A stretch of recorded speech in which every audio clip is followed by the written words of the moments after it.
महाराष्ट्र काय कर्नाटक काय सर्वांनी सबस्क्राईब करा खिलार महाराष्ट्राची शान आणि क्लिक करा बेल आयकॉनवर। एन्जॉय। नमस्कार मंडळी, आज खिलार महाराष्ट्राची शान चॅनलच्या माध्यमातून आज आपण कोळेकर कुटुंब यांच्या दावणीला आहोत। याच्या अगोदरच्या भागामध्ये आपण कोळेकर सरांच्या दावणीला असलेल्या प्रत्येक बैलाची माहिती घेतली। आज आपण प्रत्येक वळू बैलाकडे गेल्यानंतर किंवा एखाद्या शेतकऱ्याकडे गेल्यानंतर त्याच्याकडे येणाऱ्या गायी, त्या गायींची काळजी काय घेणं, किती प्रमाणात गायी येत असतात, या सर्व संदर्भात आज आपल्यासोबत वळू मालक, शेतकरी, बैलांचे मालक कोळेकर सर आहेत आणि त्याचबरोबर ज्यांची गाय आज येथे आली होती ते गाई मालक देखील आहेत। आज या दोन्हींच्या प्रश्नांना काही प्रश्न आपण असे विचारणार आहोत की ज्यांची उत्तर तुम्हाला नक्कीच भविष्यात उपयोगी पडतील।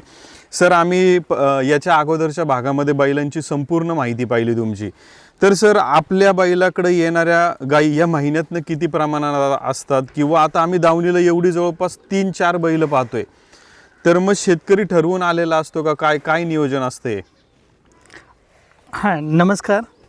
मी प्रथमतः सुरेश दिघे सर यांचे जवळा या गावामध्ये कोळेकर वस्तीमध्ये सरचे स्वागत करतो। ज्यांचं खिलार महाराष्ट्राची शान हे चॅनल असं आहे की खिलार हे काय असतं हे 7 समुद्रापलीकडे जाऊन पोचवण्याचं काम हे खिलार महाराष्ट्राची शान सुरेश दिघे साहेबांनी केलेलं आहे। धन्यवाद। तर अशा ह्या माणसाला पुणे शहरामधून इतक्या ग्रामीण भागामध्ये येऊन जातीनिहाय चौकशी करून प्रत्येक गोष्टीचा सखोल अभ्यास करण्याची सवय आहे। त्यामुळं खिलार पाळण्याचा छंद फक्त खेडे गावातच नाही तर शहरी भागातसुद्धा, म्हणजे पुण्यासारख्या मेट्रोपॉलिटिशन सिटीमध्ये सुद्धा भरपूर मोठ्या प्रमाणात होत आहे। त्याबद्दलही सुरेश दिघे सरांचं मी अभिनंदन करतो। तुम्ही विचारलेल्या प्रश्नाचं उत्तर असं राहील की हा बैल आपला पिस्तूल, की जेणेकरून आपण 14 महिन्याचा असताना कर्नाटकमधून आपण 5 लाखाला ह्याची खरेदी केलेली। तर आदत गटामध्ये हा सलग 7 वेळा चॅम्पियन आहे, हिंदी केसरी पण झालेला आहे। बरेच या बैलाचे बक्षीस आहेत आणि या बैलाची मुख्य ओळख म्हणजे की ही जी नाकाडी जी आहे ते माडगाळ बकऱ्याला जशी नाकाडी असते त्यामुळं हा बैल फेमस आला। आणि बाकीच्या गोष्टी जर म्हटलं तर बैलाची लांबी, उंची, बैलाचं राहणीमान, बैलाचा गळा, कान, वसीन, शेपूट वगैरे प्रत्येक गोष्ट या ठिकाणी प्रत्येक गोष्ट या ठिकाणी वाखाणण्याजोगी आहे, म्हणजे आपणाला पाहिजे तशी शेतकऱ्याला आहे। आणि सगळ्यात महत्त्वाचं म्हणजे की बैलाचा जर कलर पाहता, कुठलाही नामांकित विख्यात जर आपण पेंटर जर आणला आणि जर अशा पद्धतीचा कलर बैलाला करून दे म्हटलं तर जमणार नाही। अशा पद्धतीने निसर्गानं देणगी दिलेला हा बैल आपल्या दावणीला येणं म्हणजे हे पण आम्ही आमचं भाग्य समजतो। तर या बैलाकडं गाई बैल हा बिंदाती असल्यापासून आपण चालू केला। आतापर्यंत साधारणपणे एक 280-270च्या आसपास गाई झाली असतील। आणि सुरुवातीला आम्ही आदत असताना आठवड्यातून साधारणपणे 2, 3, 4 वगैरे गाई काढायचो, पण काही शेतकरी आग्रह करायचे, त्यामुळं कधी म्हणजे आम्ही जे काही ठरवलेलं प्रमाण होतं ते बऱ्याच वेळा ते कोलमडलं पण आता बैल 2 दाती 4 दाती झाल्यापासून आपण साधारणपणे जास्तीच्या दिवसाला 2 गाई काढतो आणि कुठं सीझन आला काय आला, एखादी लांबची गाई जर आली तर मग 3 किंवा 4 होतात। पण नियमाप्रमाणे वैज्ञानिकदृष्ट्या जर म्हटलं तर एक सकाळी 1 आणि संध्याकाळी 1 एवढीच गाई या बैलाकडून आम्ही काढण्याचा प्रयत्न करतो। आणि शक्यतो आता तुम्ही म्हटल्याप्रमाणे आपल्या दावणीला 3 बैल आहेत, 3ही बैल नामांकित आहेत। दुसरी बैल गटप्रभात चॅम्पियनवाली आहेत, म्हणजे कधी ह्या बैलाने 1 गाई, कधी दुसऱ्या बैलाने गाई, कधी तिसऱ्या बैलाने। पण काही शेतकरी म्हणजे येताना जशी मनाची खुणगाट बांधून येतात की आपणाला ह्या पिस्तूलकडूनच गाई भरायचे, भले तिथं 2 तास 3 तास थांबायला लागलं तर चालेल, पण आपल्याला हाच बैल भरवायचा आहे। तर ह्यातलेच एक आमचे हनुमंतराव सुरवसे, खारवटवाडी, तालुका सांगोला, जिल्हा सोलापूर, ज्यांची प्रिया ही गाय पूर्ण महाराष्ट्राला भुरळ गाठली। गाय कशी असावी, कशी सांभाळावी आणि कशी मालकाला, आज हनुमंतराव सुरवसे केवळ आणि केवळ त्या ह्या गायीमुळं प्रसिद्ध आहे। तर अशा ह्या माणसाची गाई आज आपल्या पिस्तूलकडे आलेली आहे आणि आत्ताच आपण ती गाई भरवलेली आहे आणि सुरेश दिघे सरांनी त्याचा व्हिडिओचं चित्रीकरण पण केलं असेल कदाचित. सर आता तुम्ही आम्हाला माहिती दिली, थोडंसं आम्ही तुम्हाला थांबवतो. गाई मालक सुरवसे साहेब आज चॅनल समोर आहेत. सुरवसे साहेब, आम्हाला एक विचारायचं आहे की वळू निवडताना किंवा आज तुम्ही जिकडून आला तर सरांच्या दावणीला 3 बैल जवळपास आत्ता गाई भरण्यासाठी आहेत, तर हाच वळू निवडायचा, तोच वळू निवडायचा, काय असतं, कोणत्या गोष्टी तुम्ही बघून येत असता इकडं? मी काजळीमध्ये आपली प्रिया गाय काजळी ब्रीडची असल्यामुळं पहिलं वर्ष मी पवारांचा सोन्या दाखवला होता आणि तोच वळू फिरशी दाखवल्यानंतर दुधाची लाईन थोडीशी कमी वाटते म्हणून मी परत घटप्रभा चॅम्पियन झालेला बंडकरांचा वळू दाखवला होता. पण 4 महिन्यानंतर आभूषण झाल्यानंतर मी हा निर्णय घेतला की क्रॉस लाईनमध्ये थोडंसं काय आहे काय नाही याचा 6 महिने मी अभ्यास करत होतो आणि ह्या पिस्तूलची 2-4 वासरं आम्ही बघितली की फार सुंदर पडलेत. काजळी गाय जरी असली तरीसुद्धा फार सुंदर पडलेत, प्रदर्शनला चालण्यासारखे पडलेत. त्याच्यामुळे मी निर्णय घेतला की आपण तो बैल दाखवायचा. आता तुम्ही जसं म्हणले की बैलाची पैदास मी पाहिली तेव्हा इकडे आलो, आत्ता कुठे या बैलाची पैदास तुम्ही पाहायला मिळतील? काय कालवड का खोंडे? आता कालवड आहे कडलासला अजित अनुषे यांच्याकडे, फार सुंदर झालेली आहे काजळी गायला. ती गाय मी फर्स्टला इथं दाखवण्याचा प्रयत्न केला आणि त्याच्यानंतर 5-7 गायी दाखवल्या. त्याच्यामध्ये 1-2 वासरं आम्ही चेक केली तर आम्हाला कुठं फॉल्ट वाटला नाही, म्हणून हा निर्णय आम्ही घेतला.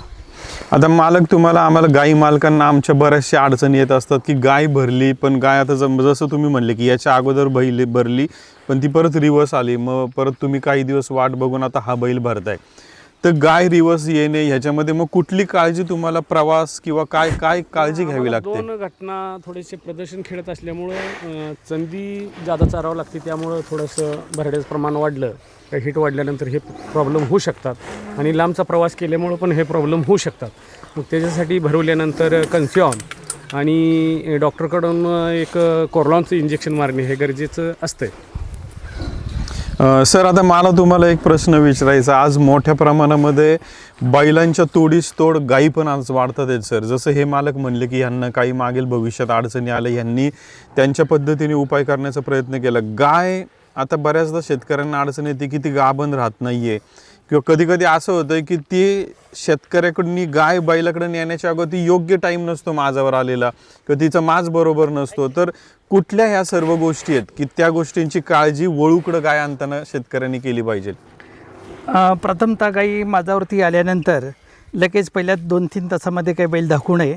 कमीत कमी एक 17-18 तास तर व्हायला पाहिजे माझ्यावर आल्यानंतर. त्याच्यानंतरच गाई बैलाकडे आणावी आणि शक्यतो अंतर ह्या सगळ्या प्रॅक्टिकल गोष्टीचा विचार करून गाई शक्यतो सकाळी 11च्या आत तर भरवावी, नसेल तर संध्याकाळी 4च्या पुढं भरवावी, कारण हे टायमिंग थोडंसं म्हणजे की वातावरणामध्ये हीट कमी असते आणि गाई रिव्हर्स येण्याची शक्यता कमी असते. सर आता मागाशी जसं तुम्ही म्हणले की बैल आदत असताना आपण काही 1-2 गायी भरल्या, आता एकदा बऱ्याच अडचण आपण पाहतो की एखादा बैल चांगला असेल तर आपल्याला त्या लोकांच्या शेतकऱ्यांच्या प्रेमापोटी देखील गायी सोडावी लागते लवकर, तर त्या काळामध्ये आदतमध्ये समजा काही प्रमाणात गायी भरतो, तसं गायी भरण्याचं वय म्हणजे पहिल्यांदा जर गाय कालवड आपण भरत असेल तर तिचं वय काय असलं पाहिजे? किंवा बऱ्याचदा असं म्हणतात शेतकरी की जर चांगली सांभाळली असेल तर तिला कदाचित भरलं तर चालतं, किंवा काही जण म्हणतात 18-20 महिन्याच्या पुढं किंवा 2 दाती झाल्यावर, ह्याच्यावर काय मत आहे सर? सायंटिफिकरित्या म्हणजे वैज्ञानिकरित्या जर आपण विचार केला तर बैल पण हा 2 दाती झाल्याशिवाय सोडू नये आणि गाय पण 2 दाती झाल्याशिवाय भरवू नये. पण जर बैल चांगला सांभाळलेला असेल, गाय पण चांगली सांभाळलेली असेल, एक 24 महिन्याच्या पुढं लावायला काय हरकत नाही आहे. म्हणजे जर बैल असेल तर 24 महिन्याच्या पुढं दात लावला नसेल तर म्हणजे मात्र अतिशय काटेकोरपणे आठवड्यात 2 किंवा 3च गायी काढाव्यात आणि गायी पण चांगली सांभाळलेली असायला पाहिजे, माप वगैरे त्याचं सगळं मोठं असायला पाहिजे, तरच मग 24 महिन्याच्या पुढं लावावी वगैरे. महत्त्वाचा विषय असा आहे की गायचं माप जर झालं असेल तरी पण शेतकऱ्यांनी ॲग्रीमेंटचा वापर करून पिशवीची वाढ करण्यामध्ये मदत होते, त्याच्याकडे लक्ष दिलं. आणि बऱ्याच वेळा म्हणजे की आता हनुमंतरावनी जसं सांगितलं तसं गायी अंत्यवेळी एखाद्या वेळा समजा आपण भरपूर दुरून येतो 200 किलोमीटरवरून किंवा आता पिस्तूलला 250 किलोमीटरवरून पण गायी येतात, पण अंत्यवेळी आता बरेचसे खिलार पालक पण सुजाण झालेले आहेत. आणताना तिचा मांस म्हणजे पूर्ण आहे का, परिपक्व आहे का नाही, नसेल तर डॉक्टरकडून चेक करून येतात. डॉक्टर मग सजेशन देतात. काल परवाची जी गोष्ट कराडची गायी येणार होती, सकाळी फोन आला गायी येणार आहे म्हणून, पण डॉक्टरांनी सांगितलं की मांस परिपक्व नाही आहे, तुम्ही थोड्या औषध गोळ्या द्या आणि पुढच्या वेळेला घेऊन जावा. तर असं करणं कधीही योग्य राहील. जर 100 किलोमीटरच्या पुढून जर काही घेऊन येणार असेल तर म्हणजे सगळ्याच गोष्टीचा, फायनान्शियल गोष्टी असू दे किंवा वेळेचं हे असू दे किंवा बैलाच्या मालकाचं पण असू दे वगैरे, ह्या गोष्टीचा विचार जर केला तर लांबून काही येणार असेल तर डॉक्टरांचा सल्ला घेऊन गायी आणावी. सर आता अजून एक प्रश्न म्हणायचं, हे गाई मालक म्हणले की मागाशी त्यांनी काही प्रमाणात बैलाची पैदास पाहिली, त्यांना हाच बैल सोडायचे ह्या दृष्टीने आले, पण आता तुम्ही नुकतंच म्हणले की नाही, आपण समजा सकाळी एकदा संध्याकाळी एकदा बैल सोडतो, पण आता आणि आपण ऑलरेडी 2दा सोडून झाले आणि हे तिसरे गाई मालक आले, ह्यांचा आग्रह हाच बैल सोडणे, तर त्यावेळेस मग कसं तुम्ही गाई मालकाचं पण मन धरणी करणं की नाही बाबा ह्यावेळेस हा नको तो सोड, तो पण चांगलं आहे, हे कदाचित मी तर म्हणेल एक धर्मसंकट आहे कदाचित तुमच्यासाठी. नाही त्यावेळेस कसं नियोजन होतं? नाही, बरोबर आहे तुम्ही म्हणताय ते. असं बऱ्याच वेळेला हा प्रश्न येतो वगैरे. हा प्रश्न येतो म्हणून तर आपण गेल्या वर्षी तो 5.5 लाखाला पडतरवाडी बोवांचा बैल आणलेला होता. तरी पण जे काही लांबणं आलेली ती म्हणायची की आम्हाला पिस्तूलच पाहिजे. मग त्या ठिकाणी थोडंसं काय होतं की वेळेचं म्हणजे येणाऱ्या लोकांचं लांबून आलेले असतात, परत जायचं असतं, 1-2-3 तास वगैरे वेटिंग करायचं, मग आणि नंतर गाई भरून मग पाठवून द्यायचं वगैरे. म्हणजे असं म्हणजे हे नाही आहे की म्हणजे स्टॅम्प मारला नाही की एवढं झालं तर बंद म्हणजे बंद आणि चालू म्हणजे चालू. पण आपण कधी ह्याच्या पलीकडं पण जाऊन माणूस कुठून आलेला आहे, त्याची मानसिकता काय आहे, कशासाठी आला, ह्या गोष्टीचा पण विचार करून आपण स्वतःला घातलेले नियम पण मोडावे लागतात. पण आता तुम्ही इथं नियम सर मोडताय म्हणला, कारण ह्या गाई मालकाचं मन तुम्हाला राखायचं, हा लांबून आलाय हे आलाय, पण ह्या नियम मोडत असताना तुम्हाला ह्या बैलाची काय काळजी घ्यावी लागते? बैलांची काळजी म्हणजे की मग फक्त तो वैरण छान खातोय म्हणून वगैरे असं फक्त बघत न राहता ब्रीडिंगसाठी चालणाऱ्या बैलासाठी कोणकोणते घटक लागतात डॉक्टरांच्या दृष्टीनं, वैज्ञानिकदृष्ट्या, बाकी कोणत्याही गोष्टी काय न करता त्याला कोणते घटक लागतात त्या पद्धतीनं त्याचा आहार ठेवावा. आणि त्याला काही विटॅमिन्स लागत असतील किंवा कुठलेही काही घटक लागत असतील तर ते म्हणजे एक वैरणी व्यतिरिक्त बाकीच्या ह्याच्यातून संधी त्याला द्यावीत वगैरे. पण आता बऱ्यापैकी म्हणजे की आयुर्वेदिक पण काही गोष्टी आलेल्या आहेत. जर बैलाला खरंच लोड असेल तर म्हणजे आयुर्वेदिकचा साईड इफेक्ट नसतो, काही नसतो वगैरे. पण एक आवर्जून मी या ठिकाणी सांगतो की बैल गाईला चालत नाही म्हणून कुठली तर गोळी चार किंवा कुठलं तरी इंजेक्शन चार, ह्याच्यामुळं त्या जनावराचं म्हणजे आयुष्यातून तो बैल घालवू नये, अशा बऱ्याचशा घटना घडलेल्या आहेत. असं करू नये.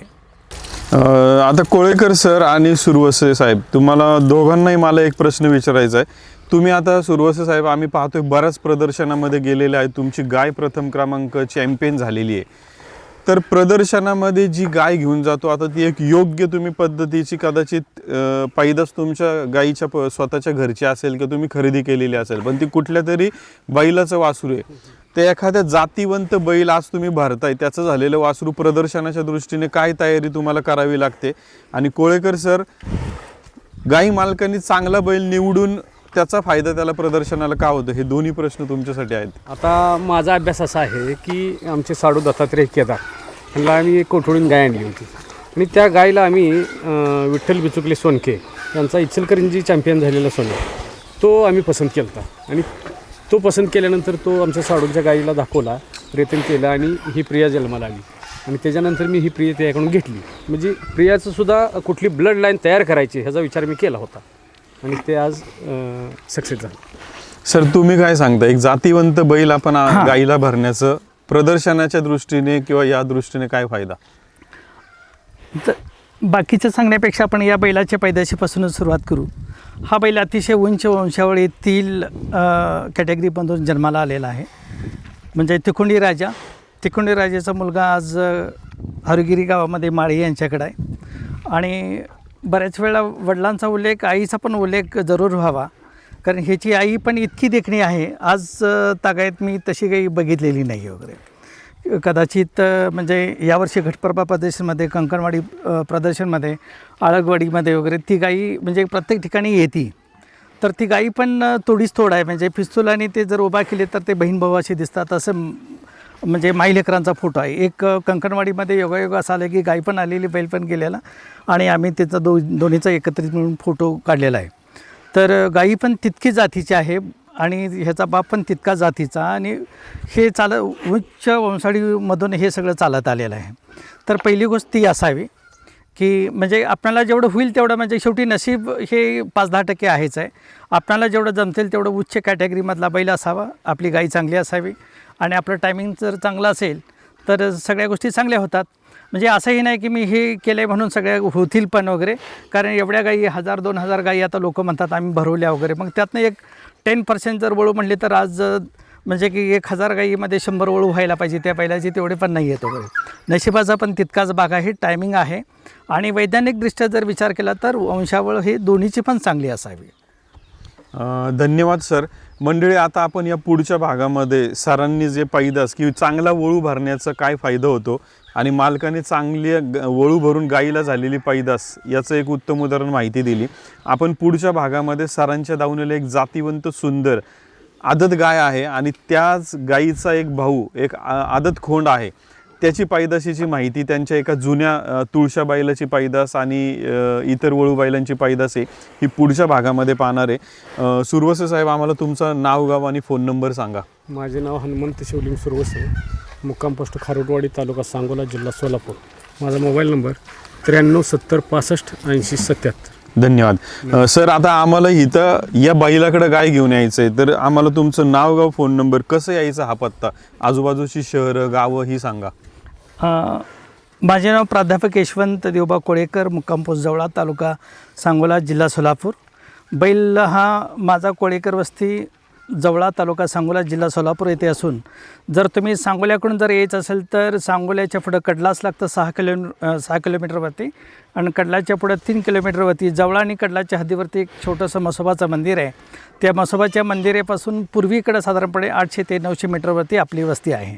आणि जर समजा आपण हातीद मार्गे म्हणजे सांगलीकडे येणाऱ्या गायी असतील किंवा जतकडून येणाऱ्या असतील किंवा गिरडीकडे येणाऱ्या, जवळे गावात आल्यानंतर जवळा सांगोला रोडनं सरळ यायचं, जवळच्या पुढे एक साधारणपणे 5 किलोमीटर आल्यानंतर जवळाकडल्याच्या हद्दीवरती म्हसोबाचं मंदिर आहे. त्या म्हसोबाच्या मंदिरापासून सरळ राईटला पूर्वेला 700-800 किंवा 900 मीटरवरती घर आहे, इथे यायचं. धन्यवाद सर. तर मंडळी, सरांचं लोकेशन या व्हिडिओच्या खाली डिस्क्रिप्शनमध्ये दिलं आहे, सरांचा फोन नंबर देखील दिला आहे. आवर्जून एक जातीवंत, आज या व्हिडिओच्या माध्यमातून आज आपल्याला एक गाई मालक येथे भेटले आणि आज यांच्या माध्यमातून याच व्हिडिओमध्ये आपण या बैलाचा आई असेल बाप असेल पाहिलं आणि त्याची पैदास देखील आपल्याला सध्या या व्हिडिओच्या माध्यमातून पाहायला मिळते. अशाच प्रकारची माहिती, हे शेतकऱ्यांचे कष्ट आपण वंशावळीच्या माध्यमातून सर्व नोंद ठेवणार आहोत आणि यासाठी आपण मायक्रोचिप बसवायला सुरुवात झालेली आहे शेतकऱ्यांना आता. तर आज सध्या उजव्या कोपऱ्यामध्ये मायक्रोचिपचा फॉर्म दिला आहे, तो फॉर्म भरा, तुम्हाला लवकरात लवकर ती मायक्रोचिप बसवण्याची व्यवस्था केली जाईल. खूप खूप धन्यवाद. आणि खिलार महाराष्ट्राची शान चॅनल लाईक, शेअर, सबस्क्राईब नक्की करा. मला पुढच्या भागामध्ये तुमच्या दावणीला असलेली ती एक आदत कालवड, ते खोंड, तर आपण आता तिकडे जाऊया. चला या. खिल्लार महाराष्ट्राची शान.